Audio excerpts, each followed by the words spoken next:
Just a little drama at the end, a couple of talking points maybe, and if anything, on an individual level, denied Virat Kohli the 50 not out we talked about earlier on the show, but nonetheless steering them home, or virtually steering them home, to a convincing victory over Mumbai. 151 was never going to be enough unless they were inspired by that rescue act from Surya Kumar Yadav. And this innings, if the first one belonged to Surya Kumar Yadav, this one belonged to Anuj Rawat. Two Delhi men from the same academy coming together to deny Mumbai any possibility, any entry into a possibility. 152 for 3 with 9 balls to spare. They actually sent in the finisher in Dinesh Karthik, but he was kept company by a couple of boundaries from the big show. I had a little show to show for us tonight. Well, here we are to wrap up on Saturday night. Couple of games that happened, but we'll go in reverse order because the one that's just finished. I'm joined on Cricbuzz Live by Parthiv Patel and Harsha Bhogle. Never really the result was never really in doubt, but it was just a matter of whether some of the stalwarts could put a dent. Anuj Rawat decided that's not happening. Yeah. You said a little while ago that whether Surya Kumar Yadav's revival could win it for them. The revival took them to 150. If the revival had taken them to 180, you had a chance of winning. So with 150, there was a glimmer there. You say, yeah, I've got something to bowl. As Parthiv said, if you have them 20 for 3, then you've got a chance when you're chasing 150. If you don't take the wickets, you're not. And the moment they were 50 for no loss, we did say in the Cricbuzz com box that they were going to coast. And they did just that. They won with the nine balls left. Incredible similarities between the two games today. Two great champion sides, 9 IPL titles between them. Both 0-4 down, neither competed. I mean, not competed is a harsh thing. Neither appeared to trouble the opposition very much. So it's incredible. If anybody says he or she saw it coming, then their nose is becoming so long it's going to hit the laptop in front. Yeah, there's absolutely no doubt about that. Parthiv, it was a cautious effort from Bangalore in that sense. They realized that they didn't mean to do anything flamboyant. 30 for no loss inside the power play. I think that shows that their objective was, let's keep wickets in hand no matter how long our batting lineup is. And that's how the trend has been so far in this tournament. That's been the pattern. If you don't lose wickets, you are just chasing 150. The kind of batting lineup they had and the kind of bowling lineup MI had. So it was always going to be difficult. There was only one attacking bowler where MI could go and bank onto, but it was just with Bumrah.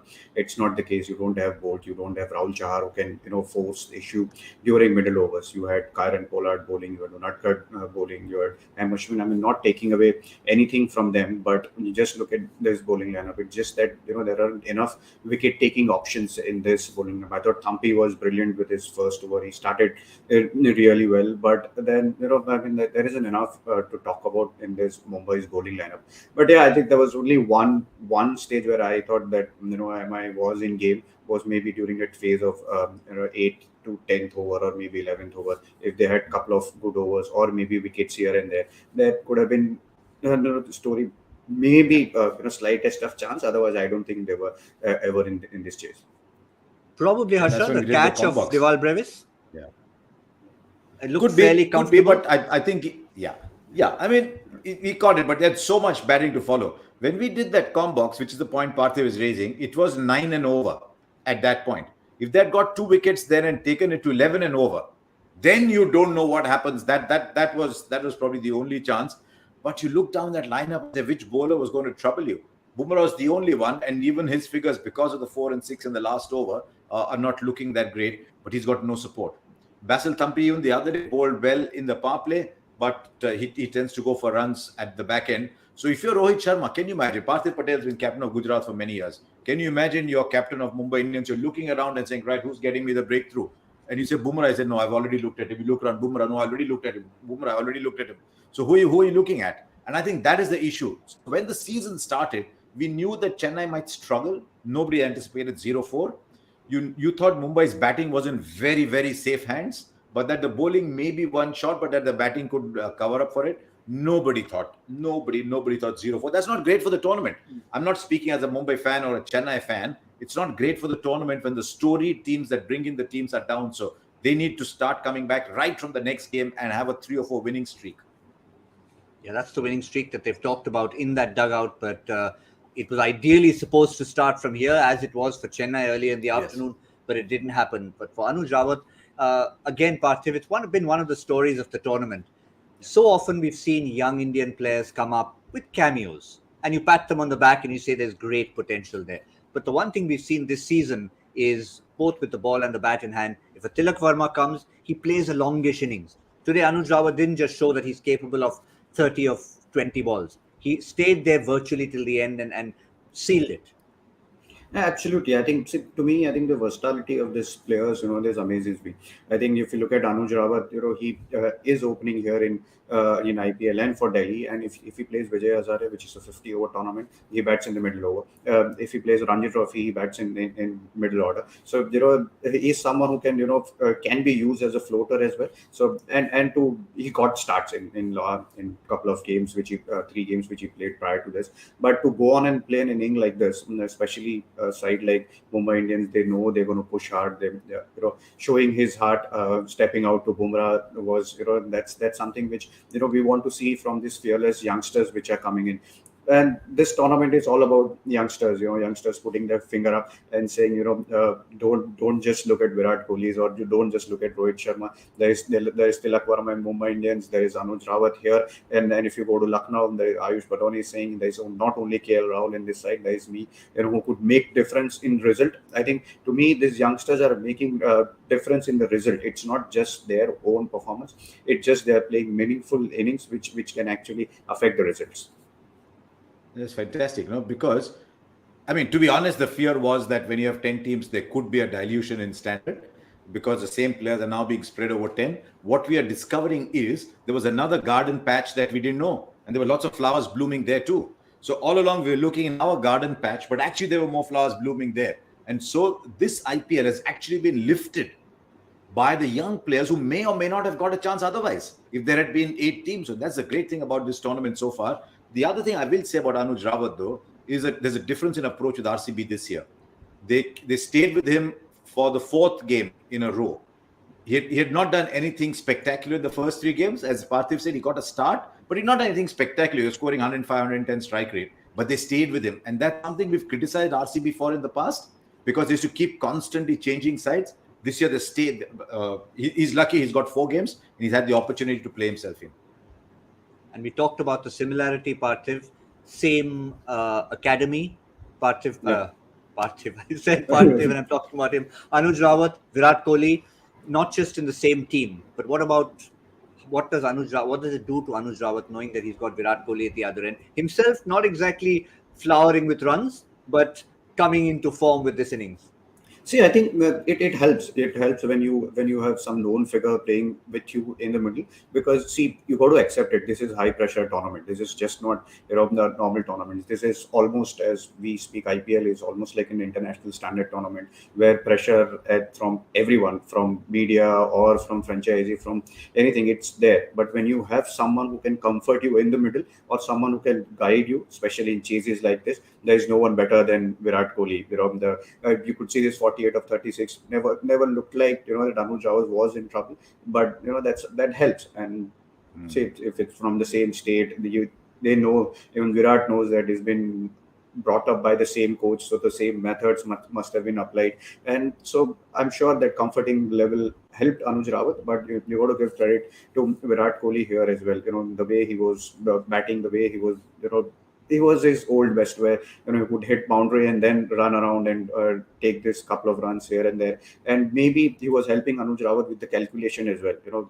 I think Virat Kohli knows how to chase down the targets, and it cannot happen unless you are calculating. And I'm sure Virat Kohli was doing that with Anuj Rawat as well. Yeah, that was a big plus today.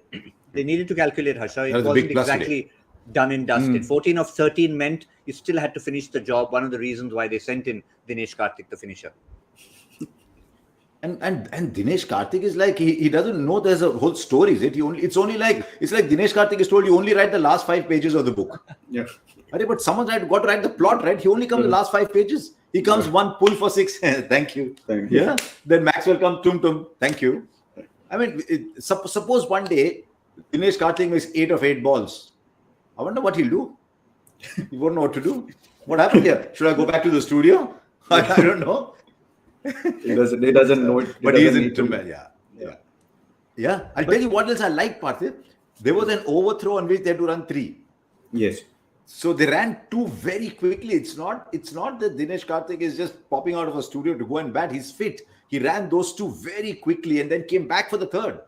So and at very good speed. He's run well between wickets. He's keeping. He's still very fit, which is good to see. But biggest plus, I mean, Surya Kumar Yadav's innings was just beautiful to watch. It was like you go to an art gallery, you see a painting and say, wow, and you come. It was like that. But Virat Kohli getting those 48 of 36 balls was important. And of course, with Virat Kohli, there's always got to be a moment that you have to end up talking about. I mean, it looked for all money. And of course, the story has to have a little twist to it. It has to be the under-19. Deval Brevis comes in, bowls his leg spin. Virat Kohli doesn't like leg spin. We're not sure what happened. Was there deviation? Was there not? But Harsha, just to interpret that for everyone who's watching, who might, of course, be a Kohli fan and be upset, in terms of purely the letter of the law, it was applied as the third umpire saw it. I mean, sometimes you look at the third umpire, and poor third umpire gets a shellacking for several times. The third umpire has got to have enough evidence to overturn, enough definite evidence to overturn the on-field umpire. Now, in that case, did it hit bat and pad together? Did it hit pad first? Was there a slight deviation that you saw? Or was that just the ball having just turning a little bit? You could not tell. To the naked eye, it seemed there might be, but you don't convict somebody on a might be. So third umpire sitting there, he's got to have conclusive evidence that the on-field umpire was wrong. There's nothing he can do. And like with I think Kohli made it clear that he played it though. Yeah, like with the previous time, because the umpire's finger had gone up, Parthiv, it meant that particular part of the decision goes back to the on-field umpire, i.e. finger raised. And the second part, which is the ball tracking, is what the third umpire can then adjudicate on, and it was 3 runs. To me, I think ball got deviated off the bat. I don't think that was a leg spin, and it didn't came in that much. From a naked eye, even it felt like it did hit inside edge. But yeah, I mean, there are certain decisions which is very difficult to explain. But I think Virat Kohli had every right to be upset about the decision. I mean, to me, it looked like it hit the bat and then it deviated into the pads. Yeah, well, that's what, again, to naked eye, that's what we thought it was. The umpire, at least we get to hear what they have to say, which is in a sense keeping a bit of the accountability. He felt it was simultaneous, and that is why he went back. If it was in fact simultaneous, he had the right to go back. But if we felt there was deviation, it was not. We won't dwell on that any further. But doesn't the rule says if it's simultaneous, then you got to give it as hit the ball? Yeah. So if it's simultaneous. Yeah, if it's simultaneous, that means it's hit the bat and the pad at the same time. Yeah. If it's hit the bat and pad at the same time, you're not out. Yeah, so the rule says actually if it's a bat and pad together, then it should be counted as bat first. I mean, that's it. At least I know about it. I mean, again, it's worth exploring this further. Mm-hmm. When the previous controversy had happened, again, it was about the on-field call. Does that mean that if he feels it's simultaneous, does that mean he cannot be sure which one is hit first, and therefore it goes back to the umpire? I'm only trying to interpret. It might appear. Yeah, it might appear, but he needs to be absolutely certain that it was simultaneous. So, well, for the moment, we're only the messenger. So before you shoot us, remember that. We're just trying to come to terms with it. I will tell you this, though. The best umpires in the history of the game have been people sitting at home. To them, everything is out, everything is not out. It's very easy. I mean, and I'm telling you, even now, when I sit and watch it there, I tell out there. Yeah. And then you say, "Kaise out there?" And then you say, "Arey, thoda miss kar raha hai." But thoda miss kar raha hai, we have the option to see, umpire doesn't have. So, I mean, I sit at home, I do exactly the same thing. And several times when we are sitting at home, when we're not broadcasting or talking like this, we see it as fans. And when we see it as fans, we see what we want to see. It happens so often. I've got tired of explaining umpire's call. Maybe we'll have a separate... we can have a full show on that. We'll have to explain umpire's call one day. We can have a full show on whether it's... That full show will go on for 24 hours non-stop. Full shows. See what umpire's call is and why the umpire's call is justified. But that's a separate story. Yeah, but it will be talked about come what may. Maybe not talked about as much because it didn't cost the side that was in there anything more than just maybe a Virat Kohli 50. So he went in there, not sure what he did in the dressing room, but he was out there a few moments later shaking hands. So all's well that ends well. It was just one more wicket lost, and maybe the net run rate came down by 1 billionth of whatever would have been had he been not out. Virat Kohli likes to do everything that Tendulkar does. If you remember, the most obscure bowlers used to come and get Tendulkar out once. My favorite is Ujesh Ranchod from Zimbabwe, who got Tendulkar out once in one test match. The most obscure bowlers would come. There'd be one top end somewhere, something. Now Dual Brevis comes, he bowls his first. Thinking life's good as an 18-year-old man. I'm playing for Mumbai Indians. Tendulkar's in the nets. I'm getting Kohli out. Christmas has come together. Yeah, there was a guy from Kenya as well. One of our favorites from Kenya. I just hope that Mumbai Indians just doesn't think that Dual Brevis will be good enough to bowl 4 overs because he's got Virat Kohli out. But Parthiv, having said that, there was a lot of feeling behind what Parthiv just said. I'm glad you said it first, Parthiv, because I was going to suggest that not get carried away, but was there enough in that to at least give the man confidence if you do require 2 overs from him, especially if they continue to select 4 bowlers in a game? I think that will be the way forward as well. They would, if they are playing with 4 bowlers and they're expecting Pollard and Dual Brevis or Tilak Verma, if there will be 2 left-handers, you might just see Tilak Verma bowling those off spins, and if there will be 2 right-handers, Brevis will come and bowl a couple of overs if at all they try and go with same combination. Somehow doubt that. But the one nice moment you have to say at the end there was, Rohit Sharma is not going to be in a great frame of mind. But Harsha, it's not bad to have the likes of Sachin Tendulkar and Zaheer Khan, both with smiles on their faces. You can't do much about it right now. You can't go bang your heads in the dressing room. At least trying to keep those spirits up. Yeah. I'm trying to see what Rohit said at the press conference, where he said about the combination that they got. He said a lot of things. But it'd be interesting to know what their thoughts were with the team that they picked. Is that a way of telling Daniel Sams, and is that a way of telling Timal Mills, look, guys, if you do this, we'll leave you out. We want a little bit more from you. Get hurt, come back and deliver a little bit more. Because you gave Ramandeep a chance. You've given Anmol Preet a chance. It's almost as if this is the season of giving people a chance. But it's incredible. Who would have thought today? CSK played today. MI played today. And at the bottom of the table, it's 0-4, man. It's like in their prime, United and Liverpool are bottom of the Premiership. Yeah, well, if we are on selection issues and we stick on that for a minute, Parthiv, with Daniel Sams gone and with Timal Mills gone, you're down to 2 overseas players. Now you've got an expensive, effective, yes, maybe he hasn't contributed much so far. Why not Tim David today? Yeah, I would say, obviously, I don't think they thought of Tim David as yet. Obviously, he played a couple of games there. But to me, I think looking at this squad, what they lack Indians is a proper attacking bowler. Someone who can.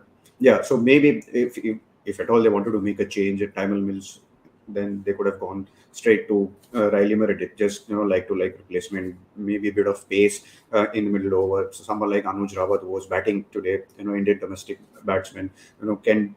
I'm just saying that try and rattle him with pace, try and bowl a few bounces. That's something which you will see during the course of the tournament, that all the middle order batsmen are quite a few Indians. They're all finishers, which we are talking about, that used to be all overseas. Now all of them are, look at Shah Rukh Khan, or look at Ayush Badoni, look at Kunal Pandya, look at Hardik, or all the sides, they have their Indian middle order batsmen. So there's only one way you can try and rattle them, or try and give them a bit of pace. So that's something they might try and look at in next game.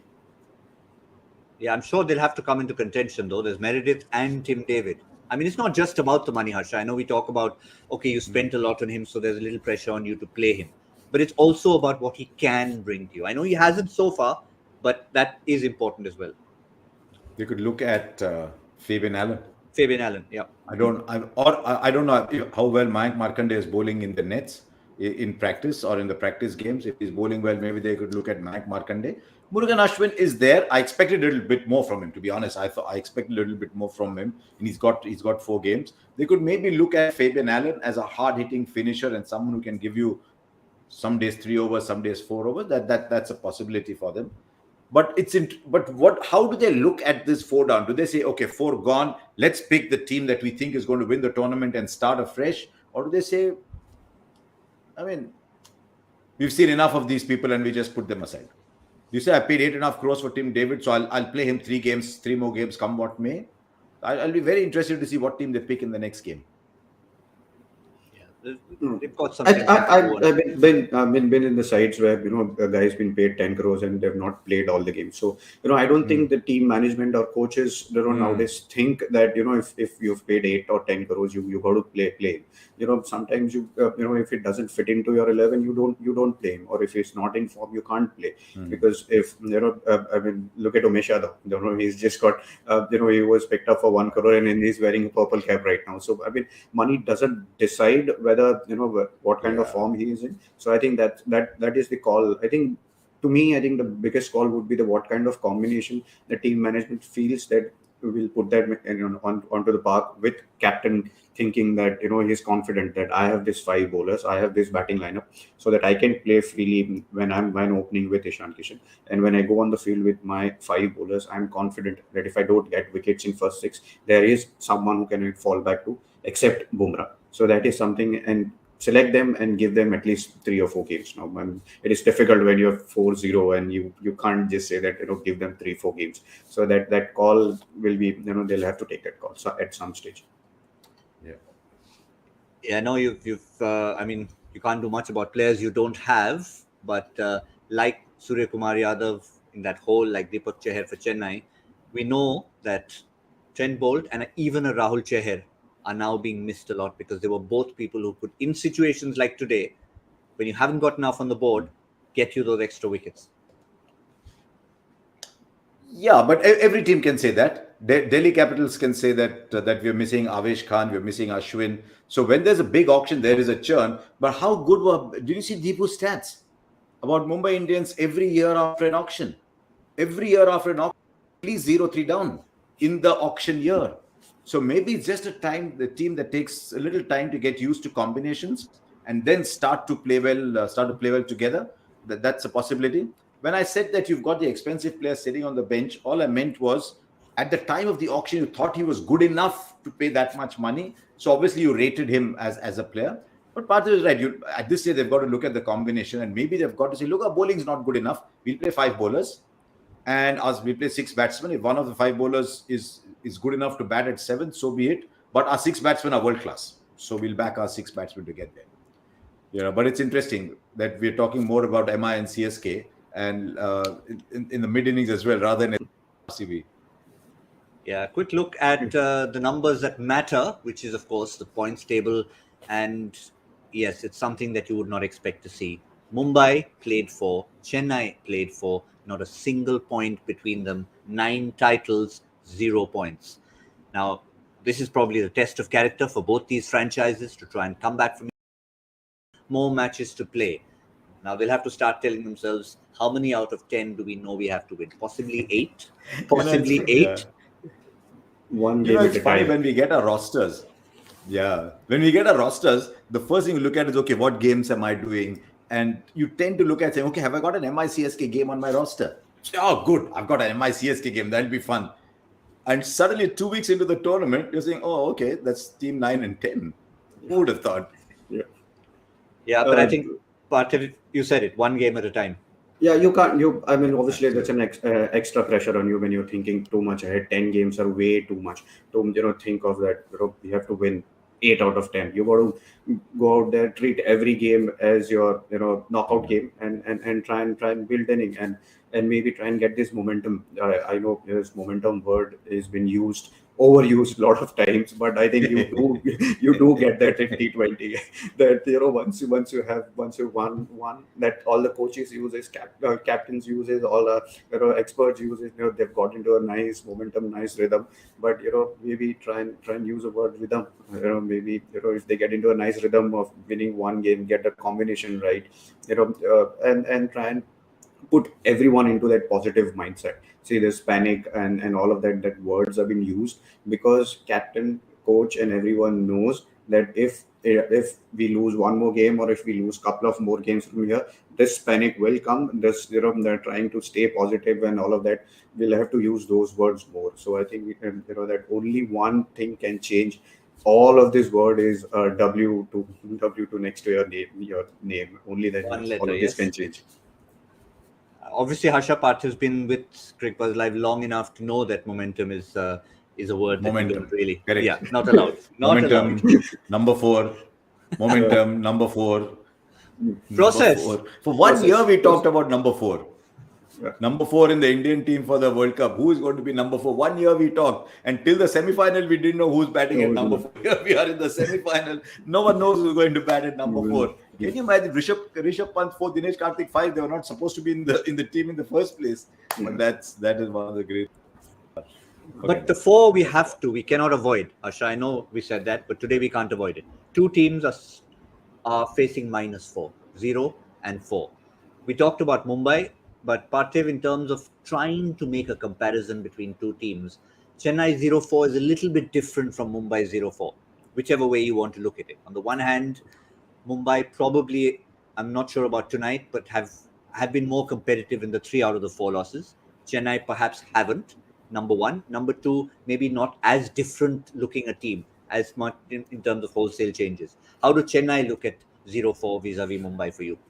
I think, looking at both the dressing rooms, been part of both the dressing rooms. I think Chennai would be thinking, who will be the person who will get me runs. It was Ruturaj Gaikwad last year and Fab du Plessis together. There was Deepak Chahar who was taking wickets for them. Here, you don't see that. Then surprisingly, Ruturaj not getting runs, because to me he is someone into that KL Rahul kind of a mold, that technically correct and then accelerates later on. He's not someone who's a dasher as an opener, but still plays with them. Strike rate of 140, 150.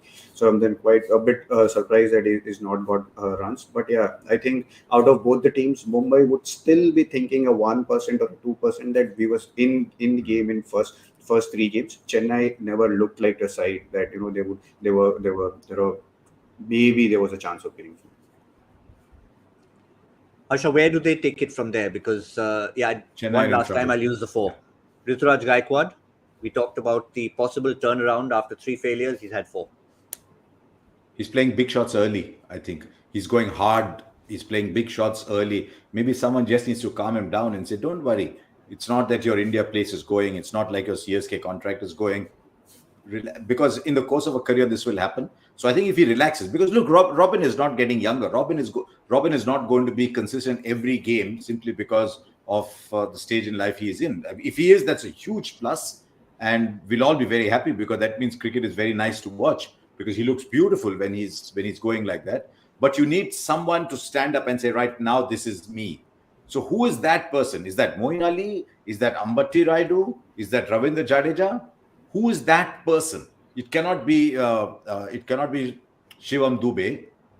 It can't be Jadeja, the batsman. So who in the top 4 is saying, right, I am going to lead the revival? And I don't see that in the top 4. Is it going to be Moeen Ali? Is it going to be Ambati Rayudu?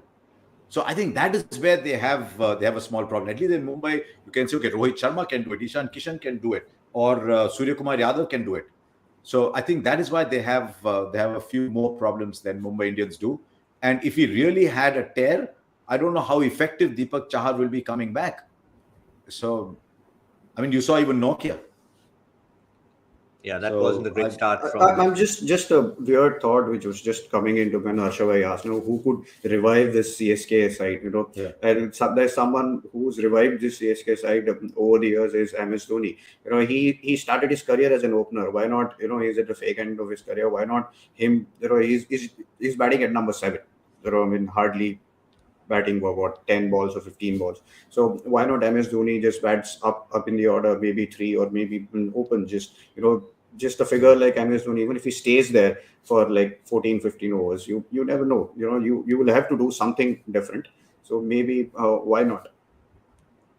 Even the 50 that he got the 50 after he'd been in about 15, 20 balls. Yeah. So may not be. Go at 3 and... There's a great left field thought in that. I mean, it makes for a great headline. But more than that, I think, I can imagine tomorrow. Parthiv Patel says MS Dhoni better open. But even if it's You not didn't that, say it better ge- open, but you never let that come in the way of a story, do you? Yeah, no.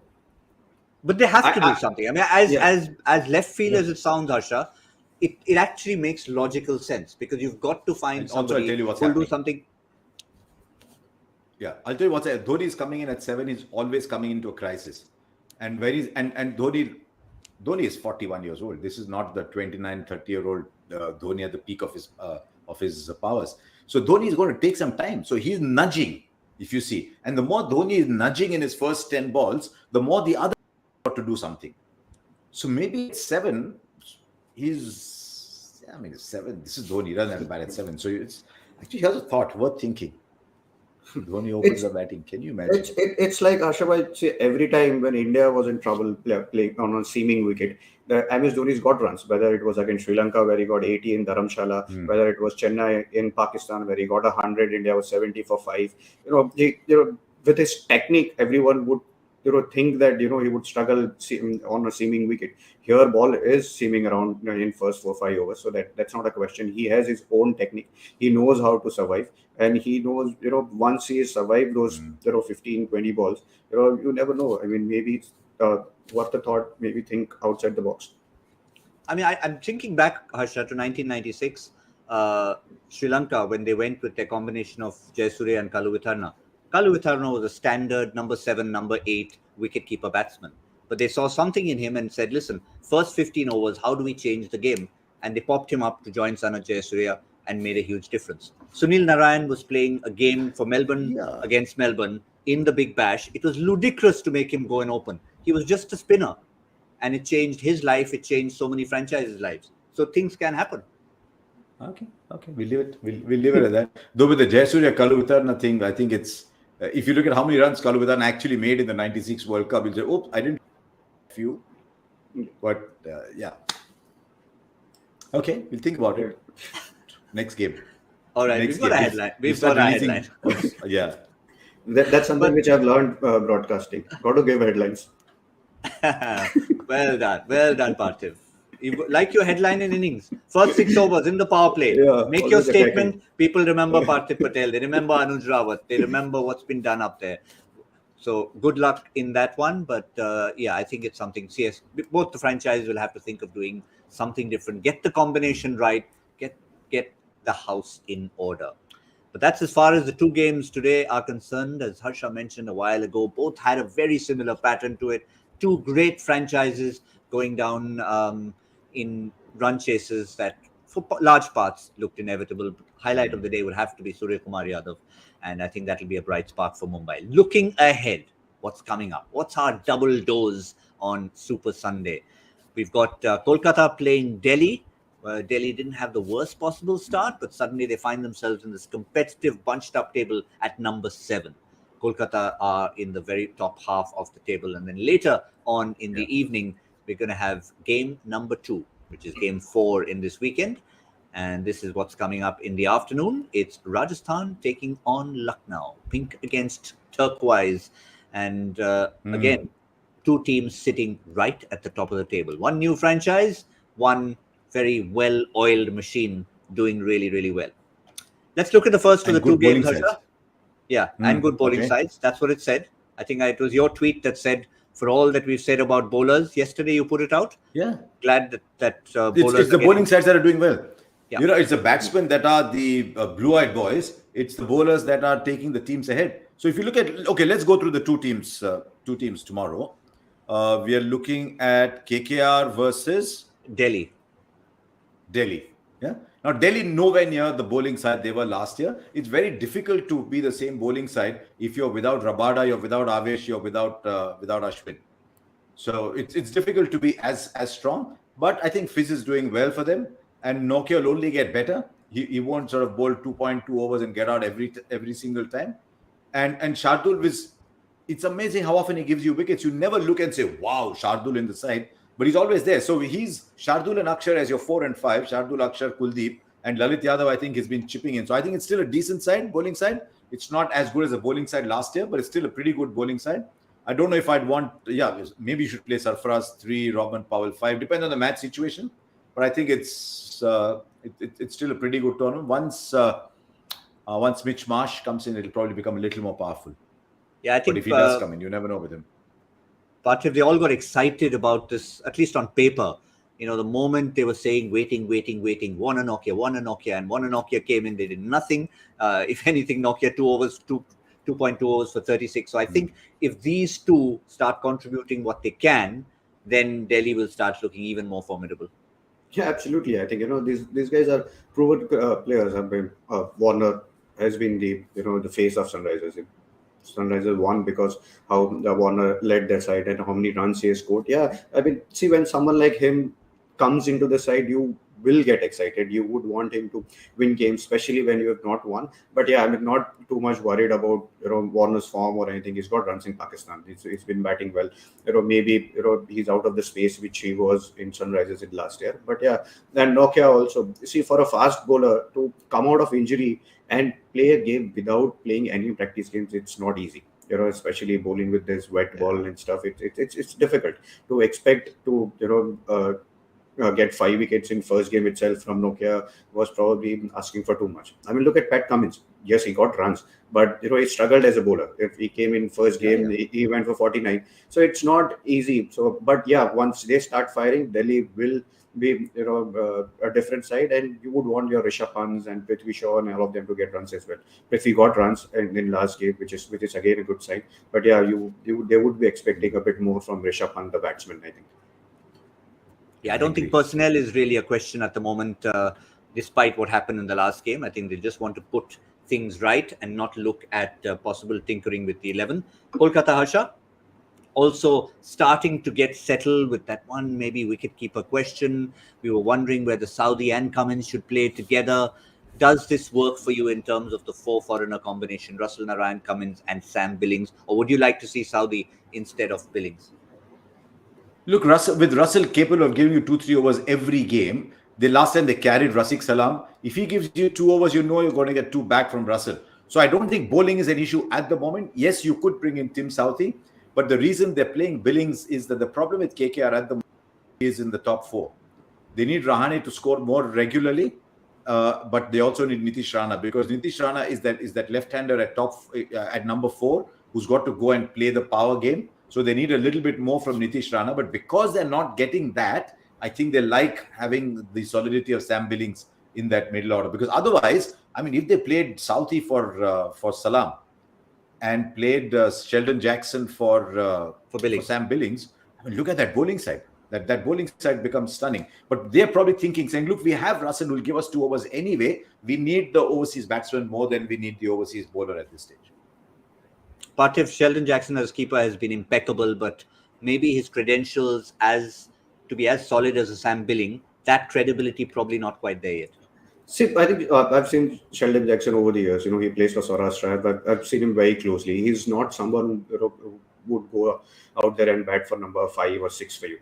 He's very good at the top of the order. He's got a lot of runs for Saurashtra, batting at 1, 2 or 3. So if you want to get him in, if you want, maybe Team Saudi for Rahane, yeah, exactly. That's what I was going to say. If you want this wicket-keeping option, then there's only one place there. It is of Ajinkya Rahane. And yes, I think KKR is a side which is looking for experience. And Ajinkya, obviously, same as we were talking about other batters. They would be expecting that Ajinkya would get those runs. But if not, then Sheldon Jackson, if he comes in, I think he should be opening the side and not batting at 5 or 6 at Sam Billings number. So it's 2 headlines in one day, Asha. I know. No, who can they bat then?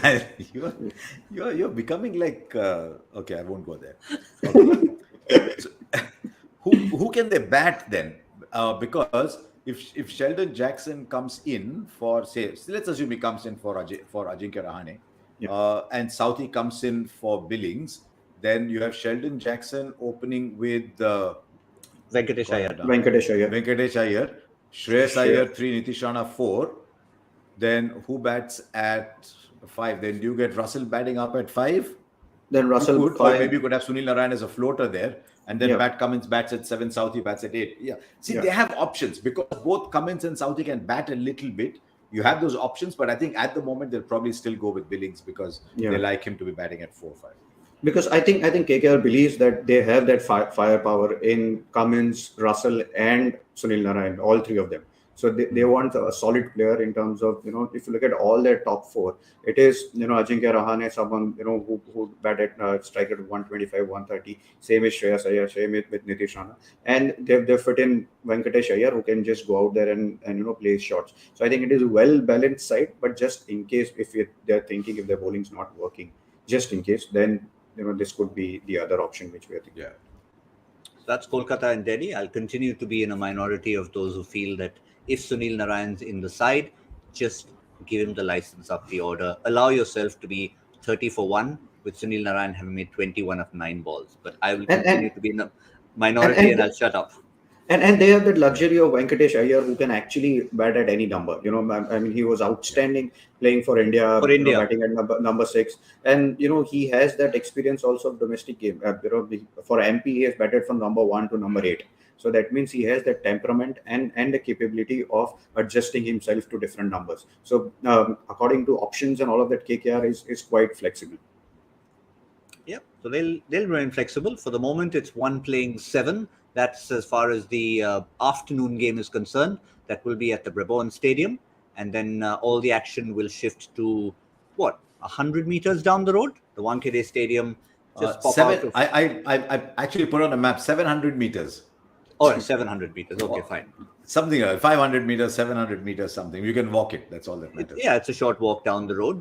And we'll head to the Wankhede Stadium. It's going to be Lucknow taking on Rajasthan. Again, this is a top table clash. We never thought we'd say that for a new franchise and a almost newly put together franchise with a bit of a new look. Let's talk about Lucknow first, Harsha.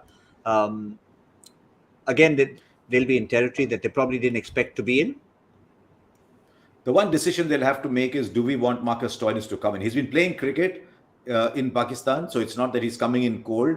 So do we play Marcus Stoinis? Because the only place he can play, if he comes in, I don't see them leaving out Holder. He's far too valuable in the role that he's playing.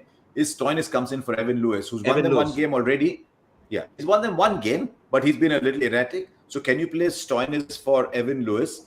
But they're now not playing Kronal Pandey. They're not playing Manish Pandey, because Ayush Badoni has done so well.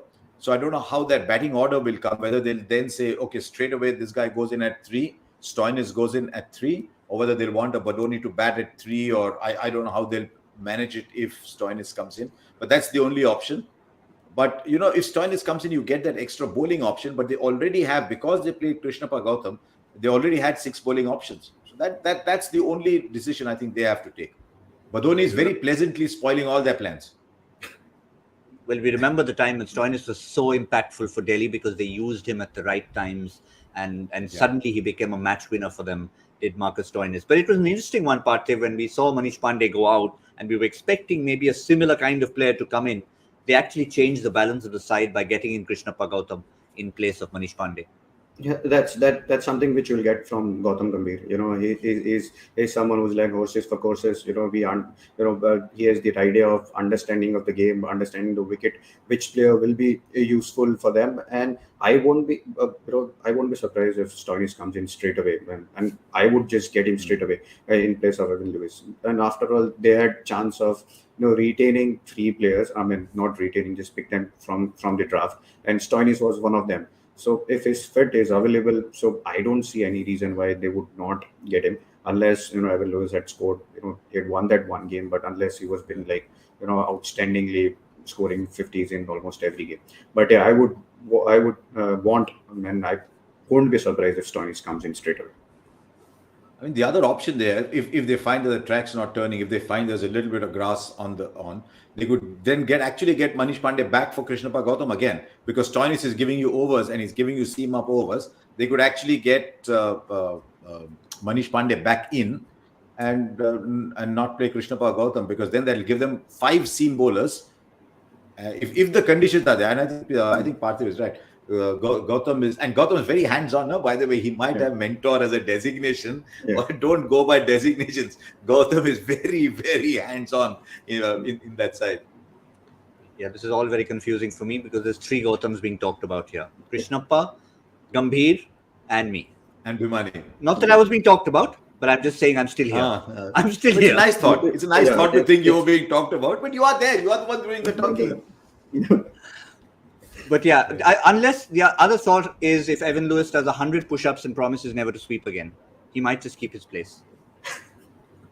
The wickets are not dusty as yet, so there's enough grass. He doesn't need to sweep. I think he was that gets into a batsman's mind sometimes. You just get into that zone, and it is very difficult to explain why did he kept sweeping. It just sometimes it just gets into your zone, and you keep on doing it. And once you go back into the room and think about it, and you would ask a question to yourself: why did I do it? What was the need? But that's a beautiful game. My theory is Indian batsmen don't sweep as much as overseas batsmen because they read the spin. I think a lot of overseas batsmen, they don't read the spin. Their go-to shot is the sweep. Yeah, but I feel, whoever I've talked to in the Caribbean, he tends to use it more in a defensive mold rather than in an attacking mold. Sometimes you bring out the sweep and you say, I'm taking the reverse sweep out because there's no one at backward point and I'll just throw the bowler off his length. But he just does it as, maybe that's what I'm supposed to do. Maybe that's my way. I'm not going to get out. But it looks so much better when he plays straight. And I happened to actually be the last evening with the owner of his franchise in the CPL. He had popped in for a visit to the city, and I was asking him. I said, "Have you sent Evan a message?" He said he doesn't listen to anyone. He'll do his own thing. So you met him in Kolkata. Yeah. You're just rubbing in the fact that we can't meet anybody and you're free to move around.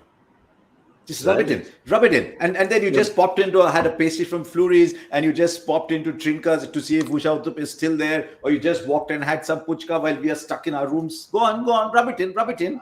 I will swap a bubble anytime to be in the thick of the action. Trust me, Harsha. It's a small price to pay, as I said the other day. Okay. Yeah. Okay. All right. Let's change the topic. We all see what we don't have. Yeah. Yes. Okay. I agree. You can get those. You can get Flurry's pastries sent to you, I'm sure. Nah, it's good to live with a legend rather than face the reality. All right, let's move on. There's two games. Going in. That is, of course, the first one we talked about. We're still talking about the same game. We hadn't talked the other side. Just like we didn't talk about Bangalore for the longest time when we were doing our little build up to the Mumbai game. Rajasthan are playing Lucknow. I guess the other reason we didn't talk about them, Harsha, is because there's nothing to talk about. Everything's sorted. Almost everything seems sorted with them. Sanju Samson. No, I'm my pet peeve. Go ahead. I'm my pet peeve about that side. They're playing 3 overseas players and they rate Riyan Parag so much, then they've got to give him a role to play. Otherwise, just say who's more likely to play the finisher for me. Is it Daryl Mitchell? Is it James Neesham? Is it Riyan Parag? And just play the best finisher among them, because they've got a really good bowling side. All they need is maybe an over or two if required, which Neesham or Mitchell can give you. Neesham more so. And they're more powerful hitters. They like Riyan Parag very much. But if they like Riyan Parag that much, then they must give him a bigger role to play at some point, because otherwise he'll go through another season with very little to do. So that is my only thing. I think at number 6, they could have someone playing that role. I'd be interested in seeing how they do that. Parthiv, is it Neesham for you? Is it maybe even a Van der Dusen changing the mix of it, but you do need that bowling option? Yeah, absolutely. I think I totally agree with Harsha Bhai here. I think it's with all the franchises, quite a few franchises. They like someone and they try and back him to the hilt, and that's exactly what Rajasthan is doing with Riyan Parag. So, but at this point of time, if you look at, is there any hole in this side? There is only one thing which you can put finger to is are they using Riyan Parag well, or is he giving them enough the kind of trust which they are showing? So I think Jimmy Neesham or Daryl Mitchell, especially on wickets like this, because we are seeing a lot of grass on wickets like nowadays. As the tournament will progress, wickets will slightly get flatter before it gets dustier. So that's when you'll need that other bowling option, which would be international experience in either Jimmy Neesham or Daryl Mitchell, and that call which they'll have to take whether they want a lefty or a righty. I think that the matchup, that matchup is something huge in selecting the team. And the coaches tend to go towards those matchups. So I think that's something which they'll have to think of. Matchups, but one more factor, Harsha, maybe the experience. Neesham spent more time around this tournament than Daryl Mitchell. Could be, but look at this point. They've got Yashasvi Jaiswal, they've got Devdutt Padikkal, Shimron Hetma. They've got already 3 left-handers in the top 5. You play Neesham, you've now got 4 left-handers in the top 6. But Mitchell, I mean, Mitchell used to play at that number all his life. It's just at the T20 World Cup, someone said, okay, you open. And he went and opened. And who says no to opening the batting in T20 cricket? So the moment they said, you open, you said, done deal. Don't change your mind. But he could easily slot back in at 6. And he's really a 2-over bowler. He's not more than that. But it's interesting that in New Zealand, they've always used Daryl Mitchell as a death bowler. He's a bit like Russell, only comes in and bowls right at the end. They could use that. I'm just saying those are the options that Rajasthan Royals have, because they're an excellent bowling side. Sometimes Prasidh Krishna can be a little expensive, but if the tracks are like these, he'll be fantastic. Yep, that's as far as tomorrow's games are concerned. We've had a couple on Saturday. We're going to have a couple on Sunday. We've had our little share of talking about openers. Yep, whether it's Sheldon Jackson, MS Dhoni, the possibilities are endless. For now, we've got the only tough question that's not been answered today. Joy was here earlier at the very start of our show, and this is what he posed to us. Let's just repeat the question for you. Otto Nothling played only one test in his career, but made his mark in the annals of test cricket history. Identify Otto's singular feat, and trust me, it's not something you can just pull out of the internet somewhere. It's a fascinating answer. Let's get you the answer. Sir Don Bradman was dropped to make way for him in the Australian test team. I mean, it's phrased in such a way as if they deliberately dropped Don Bradman just because we wanted to see him. What it basically meant was Don Bradman was dropped and he was the one who replaced him. At least I hope that's the case. Just say the name. Otto, tell me again. Otto, Nothling, I'm Googling him actually. Yeah, it's nothing with an L in the middle. Yeah, there you go. Yeah, nothing. I'm actually Googling Otto Nothling. It throws up rugby union player. Yeah, he was a rugby union player. That's his only other claim to fame in life. So I don't think it'll tell you about the Bradman connection on Google. So it means someone who's answered this question has done a good job. Yeah, he's only one of 2 Australian rugby and cricket dual internationals. So for a guy who only played one test match, he's got 2 claims to history. One of 2 dual internationals. But can you imagine? He's just sitting in the local pub one day, he's having a drink, says, "Hi, I'm Otto Nothling." You know what? That other guy, he didn't start off too well. They dropped him, and I played my first test match. He wasn't good enough. They called him Don, Brad, whatever, Bradman something. Yeah, well, so what it means is if Google doesn't throw up the answer like that, whoever's answered this deserves a good pat on the back. And this is our winner. Yeah, well, I'm being told. I'm not going to repeat the line that I was just being told, or maybe I should. At least one Rohit was a winner today. I didn't say it. It came from somewhere. They knew that it was coming from you. Oh dear.